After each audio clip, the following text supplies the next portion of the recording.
Bueno, vamos a saludar a nuestro columnista. ¿A don Laureano? No, Laureano viene más hacia el final. A ver, ¿quién viene? Me marearon un poquito. Laureano. Bueno, vamos primero con Laureano. Vamos por Laureano. ¿Cómo le va, licenciado Martínez? Es un gusto, esta vez volvimos al teléfono. Buenas noches. Muy buenas noches, gente. Era yo nomás, Carlitos, no me dejes afuera, che. Hubo un cambio de papeles acá a último momento. En último momento. ¿Qué tal, Laureano? ¿Cómo estás? Darío, muy buenas noches. Hay que decías vos del fuego que hace mal en Rosario y a gente asmática. Yo soy asmático, así que soy uno de los que más la está sufriendo, lamentablemente. Claro. Y bueno, paciencia. Bueno, cuéntenos, me tiró un titular tema así medio especial. Ciencia ficción dura, ciencia ficción blanda. ¿Cómo sería? Exactamente. Ya que estamos hablando de ciencia, no fe, religión y demás, como van a ser dos programas, hoy solamente voy a hablar de la ciencia ficción dura y la ciencia ficción blanda, y para la semana que viene hablaré sobre ciencia y fe. Así que las dos son considerados como platos fuertes. Pero bueno, como diría Jack el Destripador, vamos por partes. Claro. Vamos a hablar hoy de lo que es la ciencia ficción dura y la ciencia ficción blanda, ¿sí? Antes que nada, tenemos que definir qué es la ciencia ficción, y brevemente llamaremos así a las obras, sobre todo literarias, en las que predomina el uso de la máquina y la tecnología para que el protagonista o los protagonistas alcancen determinados logros. El uso de la misma es esencial e ineludible en la trama y no puede ser reemplazado nunca por otro entorno. Los sucesos acontecidos pueden ser explicados racionalmente y tienen o pueden llegar a tener incluso validez empírico, tecnológico, lógica. La ciencia ficción se subdivide en 7 subgéneros. Yo los voy a comentar muy brevemente. Dale. El primero se le llama ciencia ficción social, que a su vez adentro está compuesto de una cuestión tripartita, en la que dentro de la ciencia ficción social encontramos la utopía, por ejemplo, los supersónicos, la distopía, por ejemplo, Terminator, y la ucronía, por ejemplo, The Watchmen, ¿sí? Utopía, o sea, un futuro bueno; distopía, un futuro malo; y ucronía, una posible historia que hubiese pasado de verdad. Después, el segundo es el post-apocalíptico, ¿no? Y ahí en uno de los más reconocidos tenemos la película Mad Max, que es una saga en realidad, junto con la saga del planeta de los simios. El tercer subgénero de la ciencia ficción se llama acción y muerte a gran escala. Ahí encontramos generalmente invasiones galácticas, luchas sin cesar, etcétera, etcétera. Y encontramos ahí, por ejemplo, la película que está basada en un libro, Starship Troopers, traducida en Latinoamérica como Invasión. De hecho, es un libro que los protagonistas son argentinos, ni más ni menos, aunque haya sido escrita por Estados Unidos. Mirá vos. Y después tenemos la saga de videojuegos llamada StarCraft 1 y 2. En cuarto lugar encontramos la colonización espacial como subgénero. Y dentro de la colonización espacial encontramos libros como, por ejemplo, Las Crónicas Marcianas y la película Interestelar, ¿no?, del famoso Christopher Nolan, que de hecho ayer cumplió 50 años. Después, el quinto subgénero se llama Space Opera u ópera espacial, y ahí encontramos Star Wars, y esto lo digo a regañadientes, pero en realidad no sería tanto ciencia ficción, Flash Gordon o la saga de Sam Herbert llamada Duna, película que hemos visto, por ejemplo, conducida por David Lynch, en donde trabajó ni más ni menos que Sting, el cantante Sting. Mirá vos. Después, el sexto subgénero se llama retrofuturismo, y dentro encontramos lo que se llama steampunk, que el ejemplo más clásico es la película La máquina del tiempo, basada en el libro del mismo nombre, el videojuego llamado BioShock, y después tenemos el cyberpunk, cuyo exponente más obvio es la película Matrix, que también es una saga, junto con un videojuego llamado Cyberpunk 2077, que se va a estrenar este fin de año, y protagonizando ambas cosas, o sea, Matrix y Cyberpunk 2077, por Keanu Reeves. Después tenemos el biopunk, cuya película más exponente es Gattaca, una película muy buena, por cierto. Cierto, es muy didáctica, muy pedagógica para usar con los alumnos. Sí, yo he dado clase con Gattaca. Mirá vos. Y en donde sobre todo se destaca el género biopunk, se destaca más en la mezcla entre la máquina y el ser humano, aparecen los cyborgs, o por ejemplo mezclar nanobots o nanotecnología con el cuerpo humano. Con la película Gattaca, la de eso no quiero hacer spoiler. Cada vez más, después, una pequeña interrupción, don Laureano, pero cada vez menos ciencia ficción este tema de los cyborg y la nanotecnología, ¿no? Sí, pero no me hagas spoiler de lo que voy a decir después. Se trata de eso. Bueno, apareció y no pude contener. Ahora, fíjese, Carlito, Buco. Está bien orientado. Claro. Fíjese, don Buco y don Martínez, ¿no? Sí. Yo jamás pensé que esta ciencia ficción tenía tantos subgéneros. Uno dice ciencia ficción y junta todo, ¿viste? Un montón. En una bolsa, y sin embargo, mirá vos los subgéneros, qué bárbaro. Por lo menos 7, y estoy haciendo un resumen muy acotado, simplemente cuento una película y nada más, no cuento ni el argumento, ni por qué lo es, ni a partir de qué autor, ni nada. Sí. Muy acotada. Sí. Por razón del tiempo no podemos desplazarnos tanto. Exacto. Y dentro del retrofuturismo, que es la sexta subgénero, me falta el último subgénero, que es el dieselpunk, que este es un poco difícil de encontrar, pero bueno, hay una trilogía de libros escrita por Scott Westerfeld que se llama la trilogía Leviatán, que la verdad que es una muy buena obra. Ajá. Y por último, el séptimo último subgénero, que es los viajes en el tiempo. Bueno, y acá tenemos los exponentes más obvios, Volver al futuro, o una serie muy buena de televisión llamada Doctor Who. Bueno, lo que dije es, entre otras películas, libros, series de televisión y videojuegos, es un poquitito, y no han quedado afuera un montón, pero bueno, por cuestión de tiempo no lo voy a decir. Bueno, todo esto es ciencia ficción. Ahora, no expliqué qué es ciencia ficción blanda y dura, y lo voy a hacer muy rápidamente. La expresión ciencia ficción blanda y dura fue acuñada por el escritor estadounidense Schuyler Miller, más o menos en el año 1957.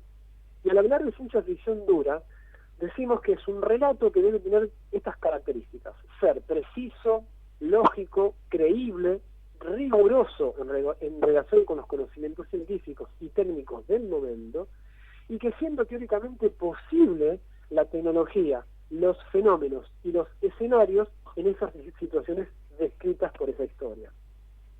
Existe cierto grado de flexibilidad acerca de hasta dónde puede alejarse una novela de ciencia real o irreal para que deje de pertenecer a un subgénero, y algunos autores evitan escrupulosamente hechos aparentemente inverosímiles, como por ejemplo los viajes en la luz o a la velocidad de la luz, pero se centra en una descripción realista de los mundos que dicha tecnología podría llegar a generar.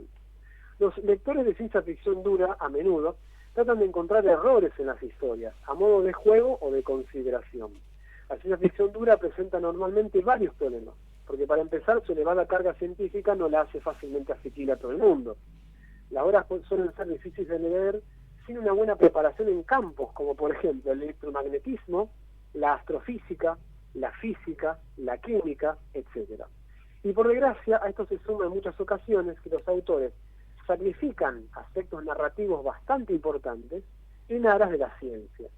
Para poner un ejemplo más claro, y para ir terminando con la ciencia ficción dura, si leemos una ópera espacial y al terminar somos capaces de explicar cómo vuela una nave de los protagonistas, qué combustibles lleva o qué leyes rigen la tripulación de esa flota estelar, entonces estamos ante la presencia de una obra de ciencia ficción dura. Y sus ejemplos más conocidos, solamente le voy a dar 3 y nada más.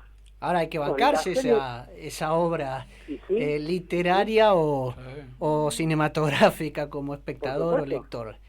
Le voy a nombrar 3 que busqué las más conocidas, ¿no? Una que es retro, que es la serie Star Trek, que empezó en 1966. Todos recordarán a un Capitán Kirk con Spock y demás, con el actor Leonard Nimoy que murió hace un tiempo. 1966. La película Interestelar con Nolan, que tuvo una aceptación increíble en la comunidad científica y por ahí no se hizo demasiado popular, bueno, por este mismo problema. Y la serie de televisión que terminó hace muy poquito, que se llama Dark, en la cual también hizo una explicación bastante, digamos, acérrima con respecto a los elementos para hacer viajes en el tiempo. Por esto sería la ciencia ficción dura. Laureano, perdón, voy a hacer otra vez de Mirta Legrand. Espero que no te arruine el final otra vez, pero cuando vos mencionás esto y yéndote hacia el cine o las series, yo no puedo dejar de pensar en el grandioso Julio Verne, que el hombre realmente ya demostró esto de que la realidad supera a la ficción. O sea, él no fue más que un adelantado, no fue tanta ficción.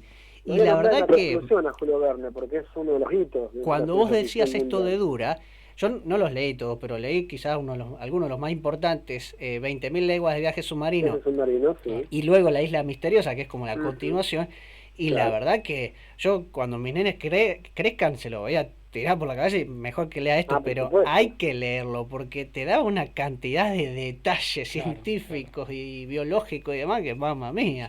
Y totalmente plausibles para la época, Claro. Es más, por ahí no tan lejos, la película Interestelar, Nolan consultó a físicos para escribir el guión. Estamos diciendo una persona muy preparada, no cualquiera.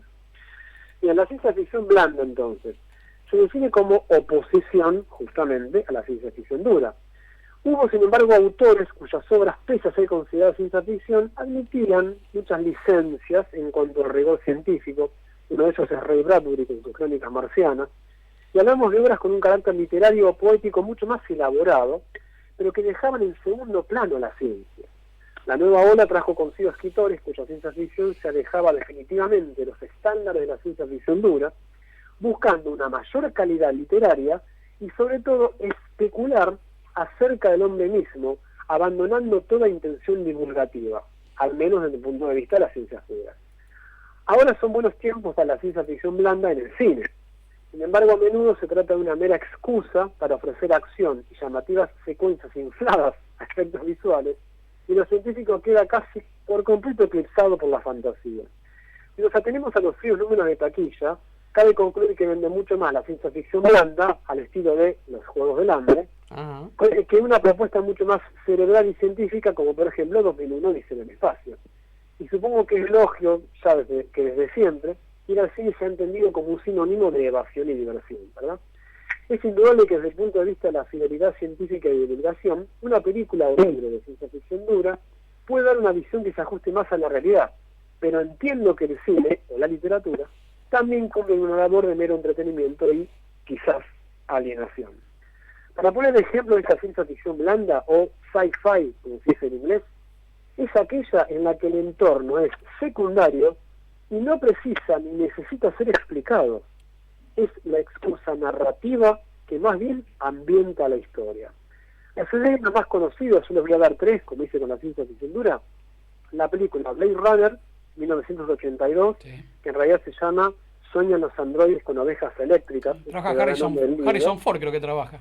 Trabaja Harrison Ford, que es el agente Deckard. De hecho, salió la segunda parte de Blade Runner de hace unos años atrás. Como la película retro, ¿no? Y como las películas nuevas tenemos Avengers Endgame, comentada por mí el viernes pasado, ¿no? Avengers Fin del Juego del año pasado, 2019, y la serie de televisión The Walking Dead, que ya va por su 10ª temporada, y arrancó en el año 2010, y también es una serie de ciencia ficción blanda. Bueno, conclusión, muchachos, de todo esto. Ahora bien, no hay que desprestigiar jamás el género de la ciencia ficción ni reducirlo meramente a un entretenimiento tipo Fugamundi, porque entre otras cosas, sus realizadores se han animado a pensar una realidad que era inexistente para ellos, siendo de esa manera adelantados y visionarios para la época. Por ejemplo, el hecho de que ciertos elementos tecnológicos que hoy en día tenemos como habituales eran tenidos como una mera invención de un loco hace apenas unos años atrás. Por ejemplo, el submarino, siendo el Nautilus de Julio Verne. Ahí está, otra vez me le adelanté. Los robots, como Blade Runner, ¿no? Sabemos que se llaman Sueñan los androides con ovejas eléctricas, del genial Philip Dick. Los celulares, que eran los comunicadores para el universo de Star Trek. Las naves espaciales, como el Nostromo, en la película Alien, o incluso el rayo láser, como arroja el alien Klaatu, en la película El día que la Tierra se detuvo. En definitiva, como diría el gran escritor Arthur C. Clarke, cualquier tecnología suficientemente avanzada será indistinguible de la magia. Magia.